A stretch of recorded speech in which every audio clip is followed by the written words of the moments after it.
Bonjour.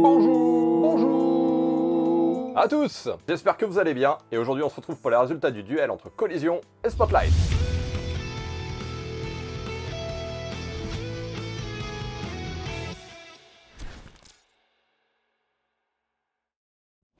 Bon, vous n'avez pas été hyper nombreux à voter, en même temps c'était deux films un petit peu obscurs, et je dois même vous avouer que Collision, j'en avais jamais entendu parler avant d'écrire le tournoi existentiel. Ceci explique certainement cela, et le peu d'entre vous qui ont voté ont envoyé directement les journalistes de Spotlight en huitième de finale, avec 11 voix contre 4 pour Collision.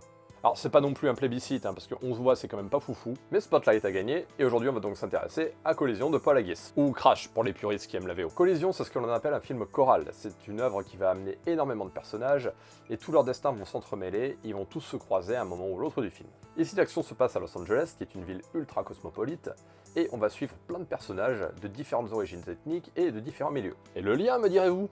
Eh bien, ce qui va tous les relier, c'est le racisme, le rejet et la peur de l'autre. Eric Zemmour, si tu nous regardes, c'est un film pour toi. Personnellement, j'ai pas trop accroché sur ce film, voilà, notamment à cause de la réalisation qui pour moi était un petit peu plate. Et surtout, il a pris l'Oscar devant Le Secret de Brokeback Mountain, qui est un de mes films préférés. On reparlera du fait que j'ai pas trop aimé le film Demain avec Jean, le personnage joué par Sandra Bullock. Et en attendant, on est parti pour la petite histoire. Allez, aujourd'hui je vous ai encore trouvé deux anecdotes plutôt sympas sur le film. La première, c'est que Paul Haggis, le réalisateur, il est également scénariste.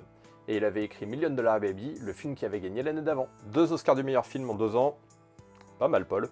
Et la deuxième, c'est que les acteurs qui jouent le couple de Chinois dans le film sont en fait coréens. Alors là, vous allez me dire que c'est une anecdote pourrie, que ça n'a rien à voir. Eh bien si, parce qu'ils ont été engagés expressément pour ça. Pour montrer que peu importe d'où vous venez en Asie, pour certains Américains, malheureusement, vous serez toujours des Chinois. Si vous avez appris des trucs, vous mettez un petit pouce bleu et vous partagez l'épisode.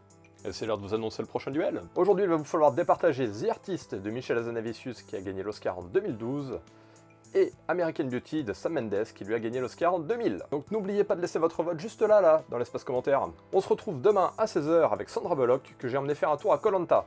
Allez, ciao bisous!